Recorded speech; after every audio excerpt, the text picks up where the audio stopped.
15. Worst Nymphomaniacs in Gospel Music History. Welcome to Legends of Black Excellence. Today, we're diving into a side of gospel music you've never seen before, where faith and forbidden desires collide. These gospel legends, celebrated for their powerful voices and soul-stirring music, hid scandalous secrets that shocked their fans and the church alike. From secret affairs to public scandals, these artists pushed the boundaries of faith and sexuality in ways that defy tradition. Get ready to be amazed, shocked, and maybe even a little uncomfortable. Don't forget to hit the like button, leave your thoughts in the comments, and subscribe for more jaw-dropping stories of Black excellence. Sister Rosetta Tharpe. Sister Rosetta Tharpe wasn't just a gospel legend. She was a genre-bending, boundary-shattering force of nature whose musical prowess transformed American music forever.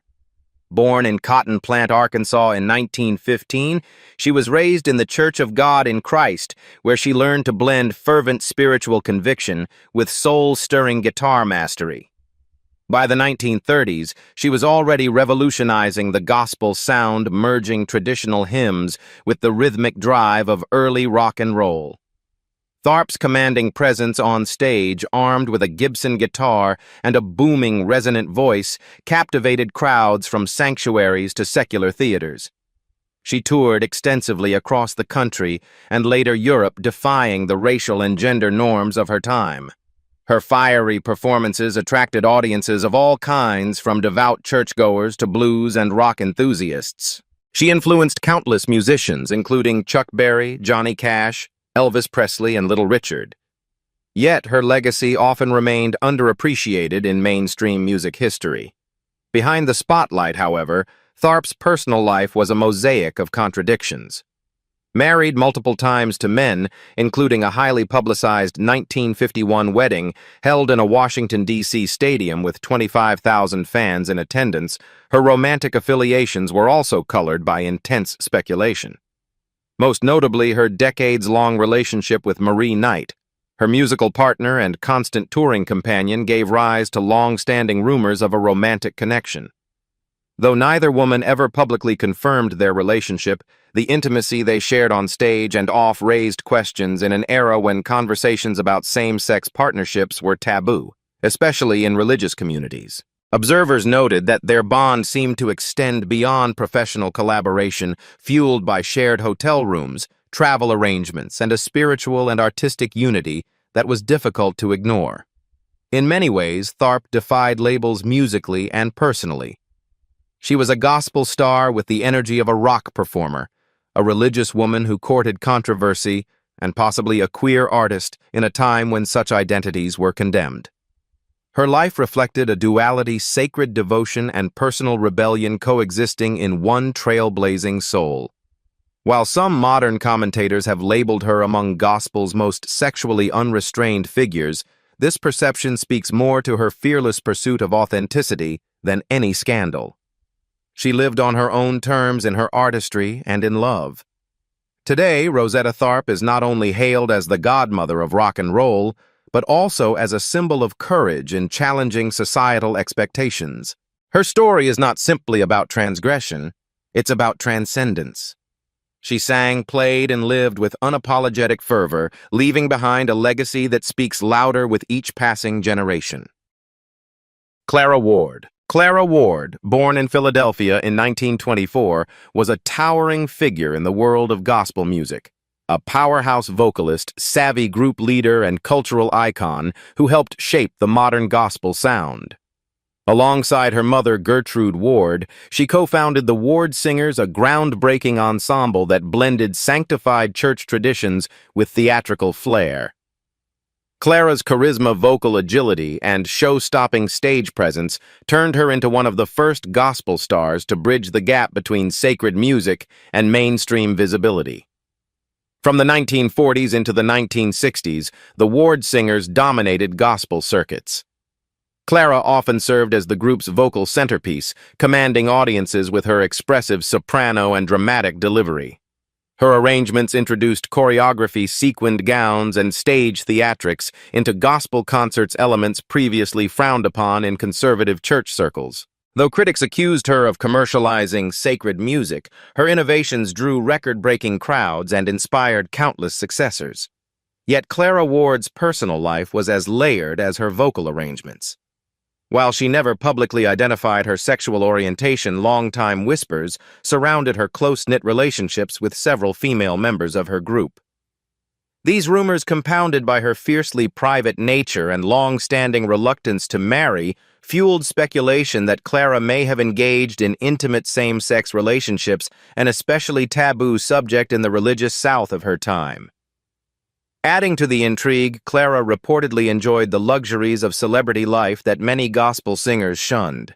She performed in nightclubs, appeared in Hollywood films, and rubbed elbows with politicians and celebrities. She sang at President Eisenhower's inauguration and toured internationally, even performing for royalty. This embrace of secular fame created tension within the gospel community, and among her religious fans, many of whom viewed her glamorous lifestyle as inappropriate for someone singing the Lord's music. Despite these controversies, Ward remained a dominant force. Those who worked with her described her as a demanding but visionary leader, one who understood both artistry and business. Yet behind the glitz was a woman burdened by expectations from her religious upbringing, her fame, and perhaps her need to suppress parts of herself to maintain public favor. Clara passed away at just 48 years old, but her legacy endures. Her style revolutionized gospel performance, making it bolder, more expressive, and undeniably influential. And while her private life remains clouded in speculation, it speaks volumes about the silent struggles many gospel artists endured, balancing authenticity with survival in a world that wasn't always kind to difference. In truth, Clara Ward wasn't just a gospel singer. She was a complex, trailblazing woman who lived with intensity, sang with passion, and left behind a story still echoing in today's conversations about freedom, identity, and artistry. Marie Knight. Marie Knight was a masterful singer, pianist, and performer whose artistry left a lasting imprint on gospel and early R&B music. Born in 1920 in Sanford, Florida, Knight's musical journey began in the sanctified churches of New Jersey, where her velvety alto voice quickly caught attention. But her career would catapult to national recognition in the 1940s when she joined forces with the electrifying Sister Rosetta Tharpe, a partnership that would define a transformative era in gospel history. Together, Knight and Tharpe formed a dazzling duo blending spiritual fervor with rhythmic showmanship in a way that thrilled audiences across America. Their onstage chemistry was electric. Knight's smooth vocals, providing a soulful counterpoint to Tharpe's gritty guitar and bold presence. They toured relentlessly through the 1940s and early 1950s, recording gospel hits like Didn't It Rain and Beams of Heaven that cemented their legacy in sacred music. However, their close personal bond sparked speculation. For decades, fans and historians have questioned whether their relationship went beyond the professional. Although neither woman ever addressed the rumors publicly, their deep companionship, shared hotel rooms, and constant presence in each other's lives created fertile ground for whispered assumptions, especially in an era when queer identities in gospel were taboo and often condemned. Knight eventually stepped out on her own, pursuing a solo career that incorporated both gospel and secular sounds. She faced personal heartbreak, including the tragic loss of her 2 children in a house fire, which led to a temporary withdrawal from the music scene. Still, she returned, continuing to perform into the 2000s, always with the same grace and vocal power that had defined her early years. Unlike many peers, Marie maintained strict privacy throughout her life. She never publicly commented on the rumors surrounding her sexuality or her relationship with Tharpe. This discretion helped preserve her professional reputation but also left a veil over much of her personal truth. Marie Knight died in 2009 at the age of 89, leaving behind a nuanced legacy. Her contribution to gospel music was undeniable. Her voice was pure, her spirit resilient, and her life a quiet act of endurance in a world that demanded silence about desire. Whether or not she and Tharpe shared a romantic relationship, The devotion they showed one another reshaped gospel history. Knight's story is one of brilliance and mystery, an artist whose strength lay in her subtlety, whose voice carried power, and whose legacy endures in the spiritual and sonic echoes of every stage she graced. Anthony Charles Williams II Tone Bamslade. Anthony Charles Williams II, known to fans as Tonix and later as B. Slade, is perhaps one of the most revolutionary and polarizing figures in modern gospel music. Born in 1975 in San Diego, California, Williams was a musical prodigy raised in a deeply religious Pentecostal household. By his early 20s, he had already become a sensation in the gospel scene, renowned for his staggering vocal range, emotional depth, and daring musical compositions that pushed the boundaries of sacred sound. Tonix's 2004 album, Out the Box, was a commercial and critical triumph. With its genre-bending blend of gospel R&B and hip-hop influences, it earned him a Stellar Award and a Grammy nomination, signaling a bold new direction for contemporary gospel. But while audiences were mesmerized by his music, many within the church world were less comfortable with his flamboyant style and honest lyrics about struggle, temptation, and identity. The tension exploded in 2009 when Tonix publicly came out as gay in a televised interview. In a genre where conservative Christian values dominate, the backlash was swift and intense.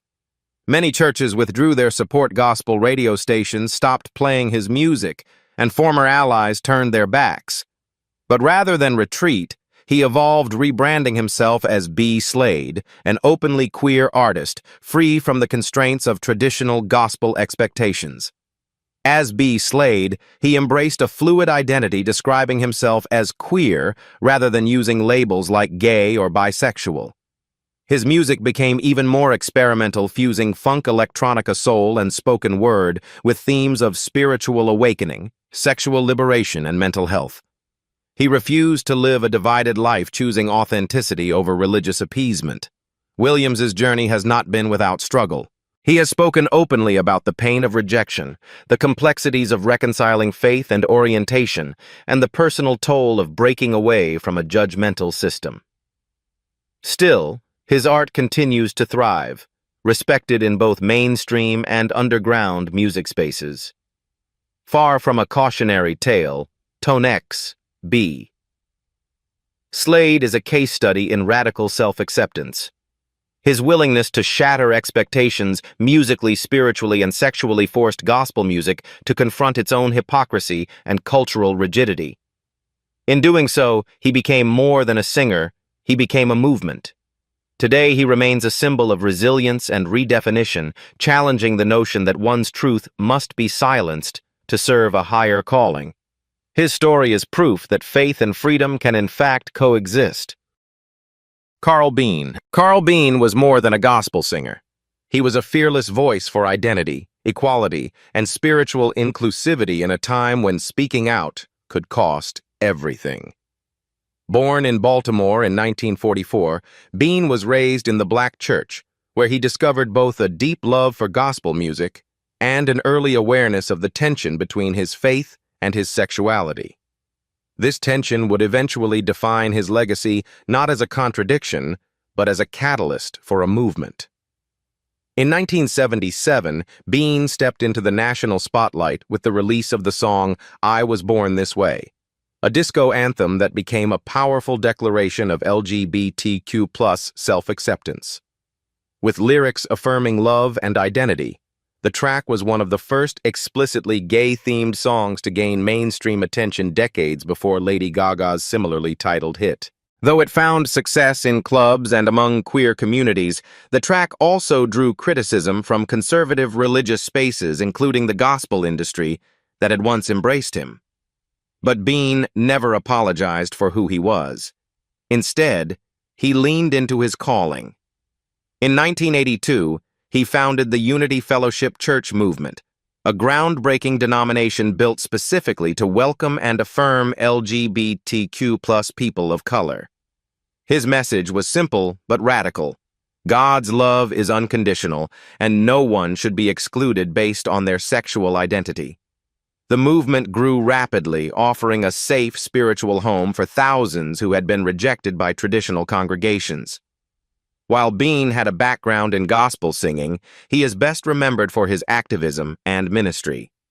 He rarely discussed romantic relationships publicly, but he spoke openly about being a gay man and the trauma of hiding his truth for years. He considered it his mission to liberate others from shame and spiritual exile, preaching a theology rooted in love, dignity, and healing.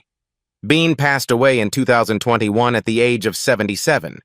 His legacy lives on not just in music but in the church's communities and hearts he helped heal.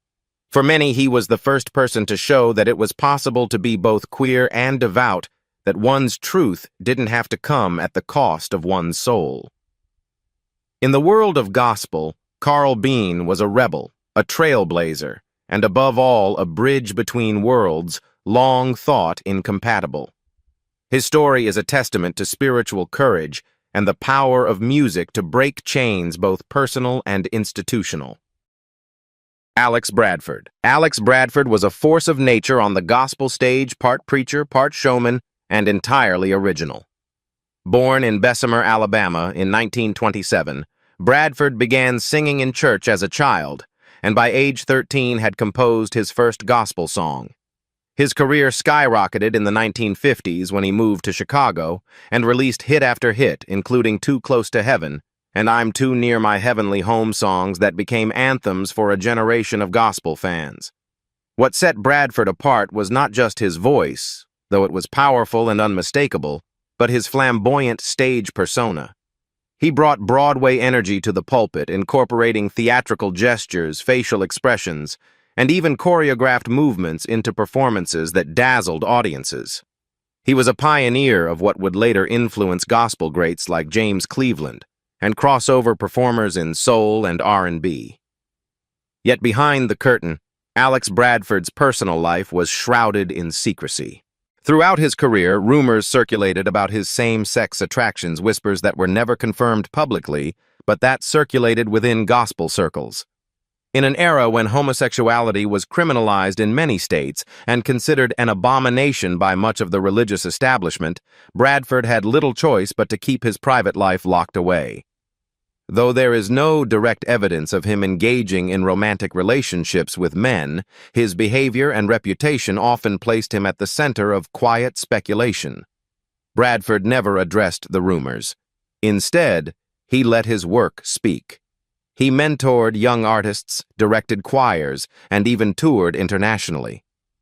In the 1960s, he took gospel to Broadway, starring in the Tony-nominated musical Your Arms Too Short to Box with God, proving that sacred music could hold its own on secular stages. Despite the gossip, Bradford remained a beloved figure. He didn't need to confirm or deny anything. His artistry commanded respect. Still, those who knew him say he lived with a tension between public worship and private identity, navigating fame in a world that wasn't ready to fully embrace difference. Alex Bradford died in 1978, but his influence endures. His compositions are still sung in churches today, and his larger-than-life performances laid the foundation for modern gospel expression. While the questions about his personal life may never be answered, his legacy as a musical innovator is beyond dispute. Bradford's story is a reminder that some of gospel's brightest stars shone while hiding deep personal truths, offering praise to heaven while carrying secrets they could never speak aloud. Wilmer Little Axe Broadnax. Wilmer Little Axe Broadnax was a trailblazing figure in gospel music whose voice soared with power even as his personal truth remained hidden from public view for most of his life. Born in Houston, Texas in 1916 and assigned female at birth, Broadnax lived as a man throughout his adult life, an extraordinary act of defiance during a time when transgender identities were neither acknowledged nor accepted, especially within the conservative world of black gospel. Broadnax began his singing career in the 1930s, performing with the Golden Echoes, before gaining national recognition with renowned gospel quartets like the Spirit of Memphis Quartet and the Five Trumpets. His high tenor voice, razor-sharp timing, and emotional phrasing made him a standout in a genre dominated by deep, resonant male leads. He became beloved by audiences for his spiritual intensity and commanding presence on stage. Despite his fame, Wilmer was intensely private. Very few outside of his closest circles knew about his gender identity during his lifetime. It wasn't until his death in 1992, following a fatal altercation with his partner, that the truth emerged during the coroner's examination. News of his trans identity stunned the gospel community and sparked conversations that had long been suppressed within the genre. While no credible accounts describe Broadnax as hypersexual or promiscuous, he lived a life defined by constant vigilance. Maintaining his identity in an era of violent intolerance required secrecy, courage, and profound resilience. He had romantic relationships with women which aligned with his male identity, but any speculation beyond that remains undocumented. What cannot be debated is his monumental contribution to gospel music. Broadnax helped define the golden age of quartet singing, blending tight harmonies with dramatic vocal stylings that influenced generations. His nickname, Little Axe, reflected his dynamic energy and spiritual sharpness on stage, despite his small physical stature. Wilmer's story complicates traditional gospel narratives. As a transgender man singing in male quartets in the mid-20th century, he challenged unspoken gender rules with every performance. His life is not just an example of artistic excellence, but of profound personal bravery. Today, Wilmer Little Axe Broadnax is increasingly recognized as both a musical icon and a queer pioneer. His ability to command stages while living authentically in private reveals the silent cost of survival in a world that demanded conformity. In honoring his legacy, we remember a man whose voice moved heaven and whose life defied the expectations of earth. Billy Preston. Billy Preston was a prodigy whose unmatched skill on the keys made him a central figure in both sacred and secular music. Born in Houston in 1946 and raised in Los Angeles, he started playing the organ at age 3. By age 10, he was performing alongside gospel greats like Mahalia Jackson and Andre Crouch. His natural talent and joyful spirit quickly set him apart in the church scene, and it wasn't long before he transitioned into broader musical spaces. By the 1960s, Preston was a sought-after studio musician, collaborating with icons like Ray Charles, Sam Cooke, and eventually the Beatles. He played on their seminal Get Back sessions and became one of the only musicians ever credited on a Beatles record. His own hits like Nothing from Nothing and Will It Go Round in Circles showcased his ability to merge gospel emotion with pop accessibility. Though deeply rooted in faith, Preston's personal life was marked by quiet struggle. He was openly gay, a rare position for a black man in the gospel world at the time.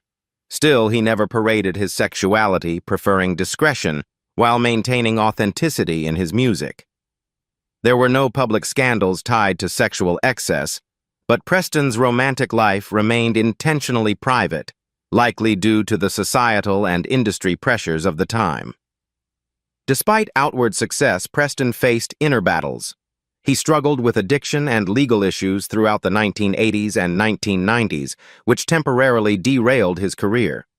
However, he always returned to his spiritual roots, performing gospel well into his later years and recording with artists like Aretha Franklin and the Winans. What makes Preston's story especially compelling is his ability to maintain faith without surrendering his truth. In a genre often hostile to queerness, he stood firm, not with fiery declarations, but with quiet integrity. He never disavowed the church even when it offered little sanctuary in return. Billy Preston died in 2006, at the age of 59.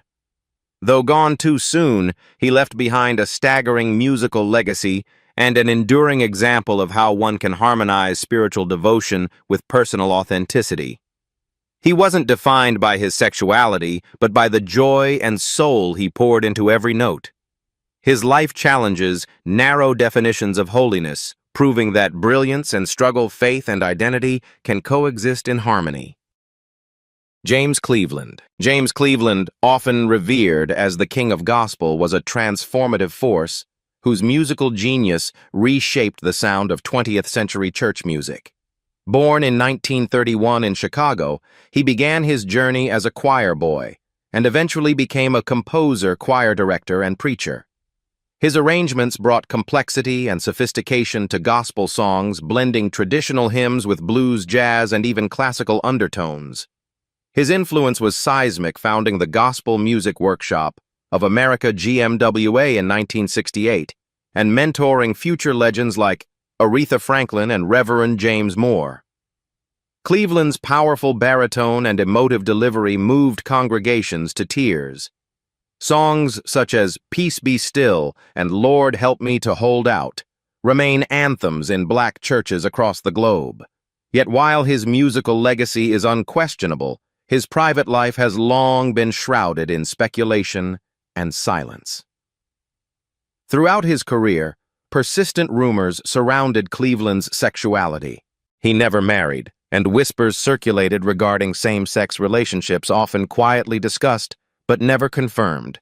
In the gospel community, especially within the black church, such topics were taboo. Homosexuality was stigmatized, especially for someone in leadership.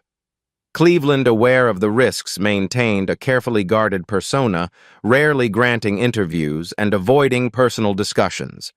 In the 1990s, stories emerged linking Cleveland to a scandal involving alleged sexual relationships and legal battles, although much remains undocumented or based on hearsay. Some sources suggest he may have lived with a male companion for years.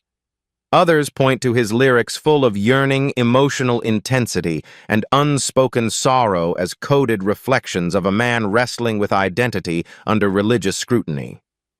James Cleveland passed away in 1991 from complications related to respiratory illness.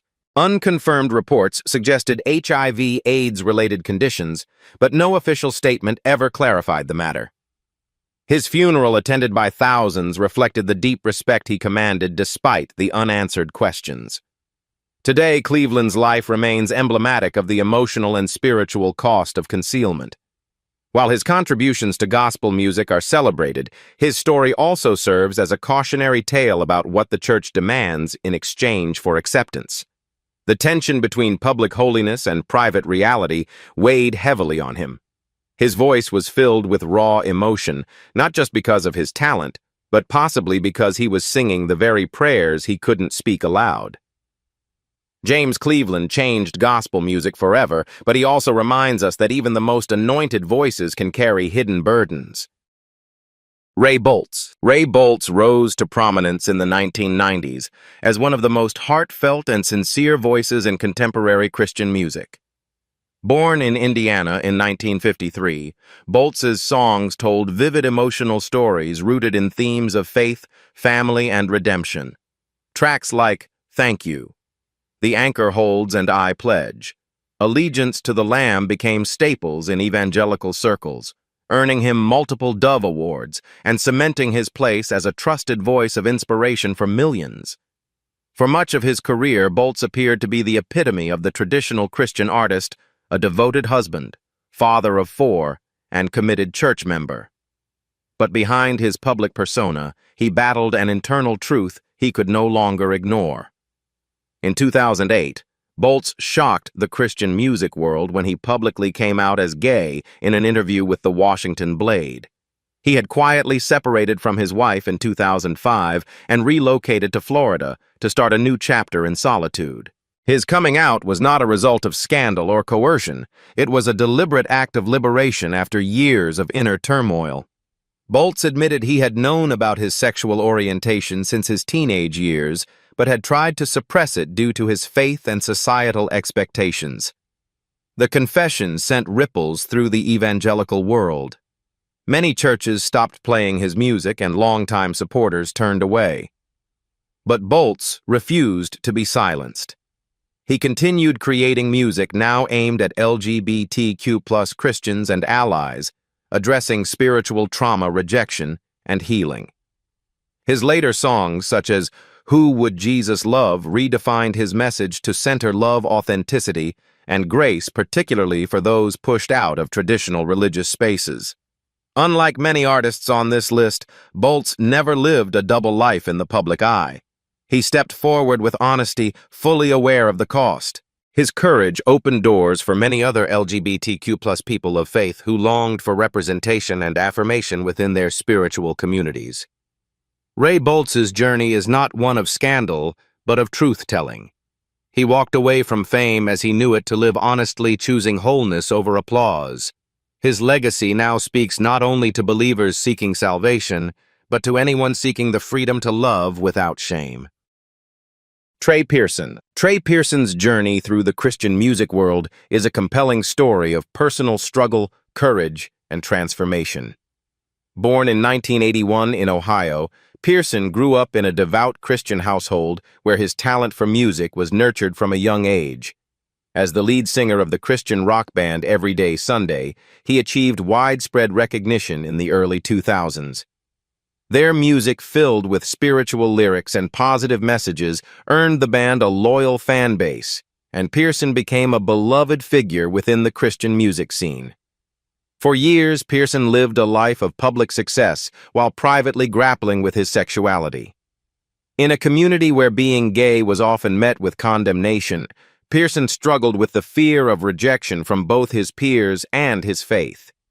He married his longtime girlfriend in 2006 in an attempt to fulfill what he believed were societal and religious expectations. However, despite his outward success, Pearson could not suppress his true self. The emotional toll of living in secrecy led to deep personal turmoil. In 2016, Pearson made a groundbreaking decision that would forever change his life and career. He came out as gay in an open letter published by Christianity Today. This decision sent shockwaves through the Christian music community, especially given his prominence within it. Pearson's announcement was a bold, vulnerable act of self-acceptance, but it also came with significant backlash. Many fans and religious communities who had once embraced his music distanced themselves from him, labeling him a sinner. Some of Pearson's longtime followers condemned him, calling his actions a betrayal of the faith he had so openly shared through his music. Despite the criticism, Pearson remained steadfast in his decision to live authentically. He continued to create music, but now his work spoke to the LGBTQ+ community and those who faced similar struggles.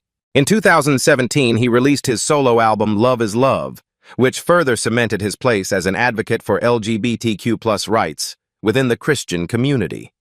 His music became a powerful expression of love, authenticity, and faith in a world that often condemns those who deviate from traditional norms. Pearson's story is not just one of coming out, it's a powerful reminder of the importance of living in alignment with one's truth. While he faced immense challenges, his decision to embrace his sexuality allowed him to inspire others to do the same. Trey Pearson is a modern-day pioneer in the intersection of faith identity and self-acceptance, challenging the boundaries of Christian music, and proving that love is the truest path to spiritual freedom. Jennifer Knapp. Jennifer Knapp's story is one of resilience, self-discovery, and unwavering authenticity. Born in 1974 in Kansas, Knapp emerged in the late 1990s as a shining star in contemporary Christian music. Known for her powerful, soulful voice and introspective songwriting, she quickly gained recognition with albums like Kansas 1998 and Lay It Down 2000, which were praised for their spiritual depth and emotional vulnerability.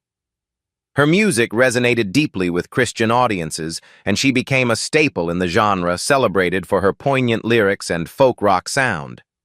However, Knapp's personal life was marked by a conflict between her faith and her sexuality. Despite the success she found in the Christian music world, she struggled with her identity as a lesbian. For years, Knapp kept her sexual orientation hidden, fearful of the backlash she might face from her fans and the Christian community. The pressure to conform to religious expectations while living a lie weighed heavily on her. She married a man in an attempt to align with what she thought was expected of her, but this decision only intensified her internal conflict. In 2010, after a hiatus from music, Jennifer Knapp made a brave and life-changing decision. She publicly came out as a lesbian. In an exclusive interview with The Advocate, Knapp shared her journey of self-discovery and the pain of hiding her truth for so long. Her decision was revolutionary within the Christian music industry as it challenged the deeply ingrained conservative views on sexuality. Knapp spoke openly about how she reconciled her faith with her identity, sharing that she had always believed in God's love, but felt isolated by the judgmental views held by some Christians about LGBTQ+ people. The response to Knapp's coming out was mixed. Many fans and Christian organizations distanced themselves from her, with some condemning her for abandoning biblical teachings. However, she also found support from LGBTQ+ Christians who were struggling with the same tension. Knapp's honesty gave voice to a group of people who had been silenced and marginalized within the church. In the years following her coming out, she continued to write and perform, though her music and messages began to focus more on the intersection of faith and LGBTQ+ identity. Knapp's album Letting Go 2014 marked her return to music, offering a new perspective on faith, love, and personal freedom. In this work, she explored themes of self-acceptance, vulnerability, and love, unafraid to show her true self. Jennifer Knapp's journey has been one of courage, standing up not only for her own truth, but also for those who feel invisible in the church and broader society. Today, she continues to be a role model for LGBTQ+ individuals in religious communities, showing that it is possible to embrace both faith and identity in harmony. Marcia Stevens Pino. Marcia Stevens Pino is a pioneering figure in contemporary Christian music whose personal journey reshaped the genre in powerful and profound ways. Born in 1951, Stevens Pino rose to prominence in the early 1970s as a founding member of the influential Christian band Calvary Chapel. The band became instrumental in the development of what would later be known as the Jesus music movement, a genre of contemporary Christian music that blended rock, folk, and gospel influences to reach a new generation of spiritually seeking young people. Stevens Pino's contributions to the genre were not just musical, but also spiritual, as her songs became anthems for a movement that was at once rebellious and deeply devoted. Known for her hauntingly beautiful voice and thought-provoking lyrics, she was widely regarded as one of the most impactful female voices in Christian music at the time. Her work, especially songs like For Those Tears I Died, which was later renamed Heaven Song, resonated deeply with listeners in the burgeoning Jesus movement, a countercultural religious revival in the 1960s and 1970s. However, Stevens Pino's personal life diverged from the path laid out for her by the religious establishment. In the late 1970s, she made a courageous and controversial decision to come out as a lesbian, which was an almost unheard-of act for a Christian artist at the time. Her decision was met with considerable backlash, and she faced rejection from many within the evangelical community. Despite the criticism, she remained steadfast in her faith and began to openly address the struggles she faced as a queer Christian woman in her music. In the early 1980s, Stevens Pino founded Balm and Gilead Ministries, an organization dedicated to supporting LGBTQ+ Christians and fostering dialogue about faith and sexuality. The ministry's work has been groundbreaking, offering a safe space for LGBTQ+ individuals to reconcile their spirituality with their sexual identity, a task that had often been rendered impossible by the exclusionary practices of many traditional Christian institutions.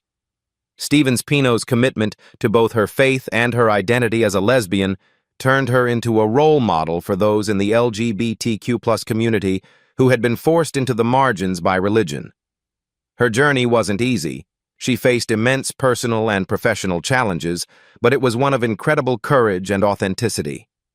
Today, Stevens Pino continues to be an advocate for LGBTQ+ inclusion in the church, using her music and ministry to speak out against discrimination and to encourage others to live their truth.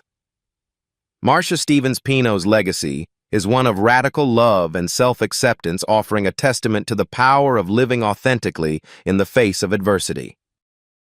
Douglas Miller. Douglas Miller is a revered figure in the world of gospel music, whose contributions have left an indelible mark on the genre.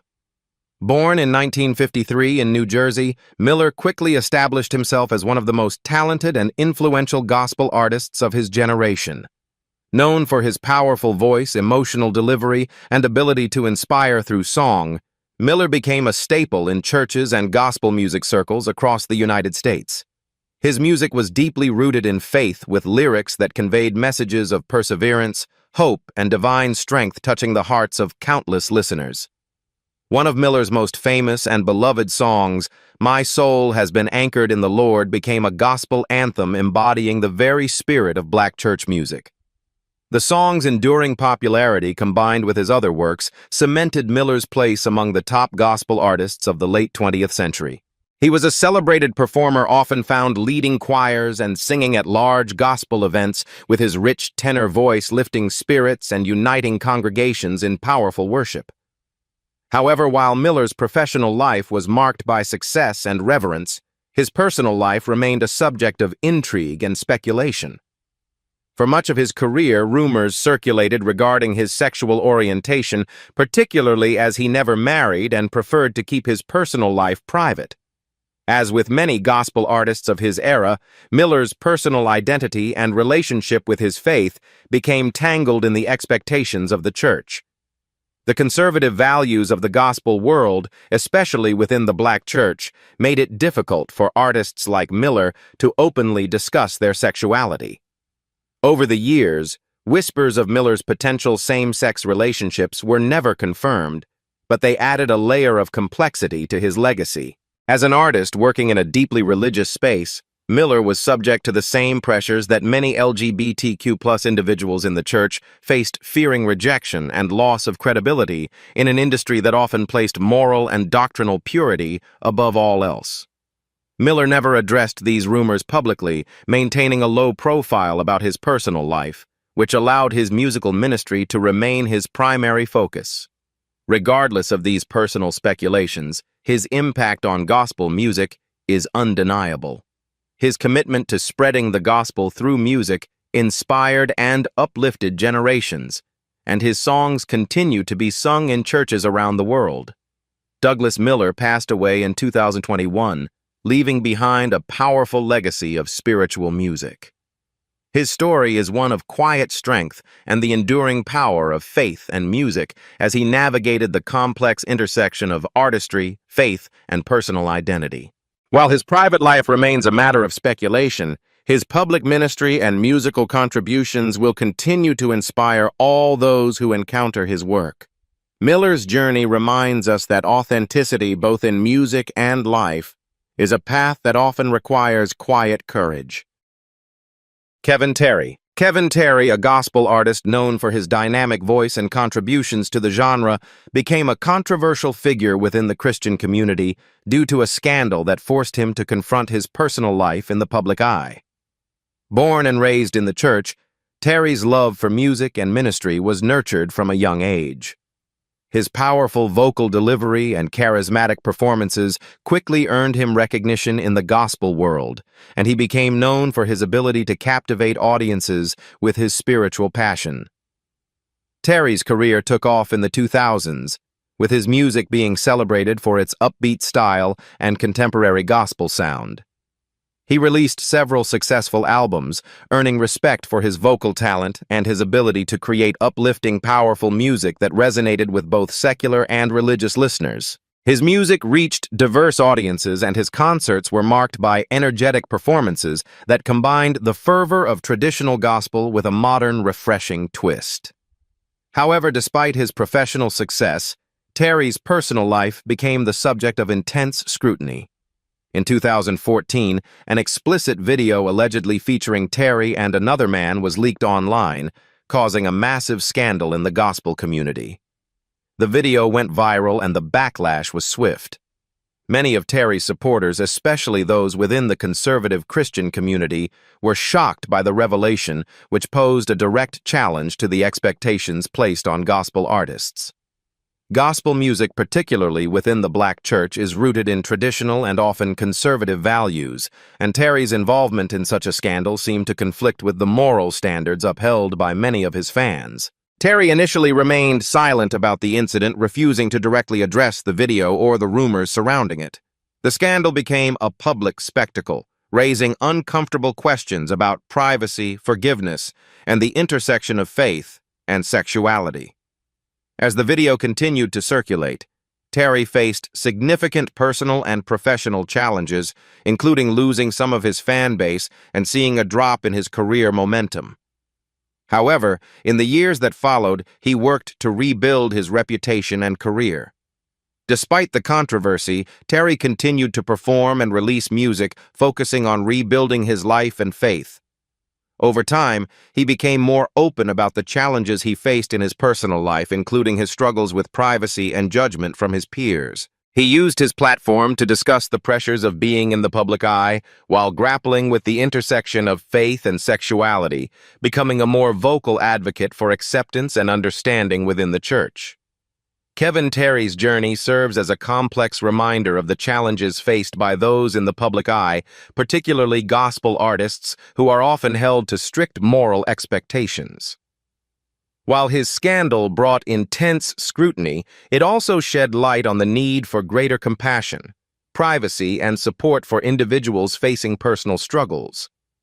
His story, marked by both public shame and personal redemption, reflects the ongoing tension between faith identity and the relentless pressures of fame. The gospel music world has always been one of faith, passion, and devotion. But behind the powerful performances and spiritual messages, some of its most iconic figures have struggled with hidden desires, secret relationships, and personal battles. From groundbreaking artists like Sister Rosetta Tharpe and Carl Bean to modern voices like Trey Pearson and Ray Boltz, these legends have navigated complex intersections of faith, sexuality, and public scrutiny. How do you think the church should address the personal lives of its artists? Let us know your thoughts in the comments, and don't forget to like and subscribe to Legends of Black Excellence for more stories like these.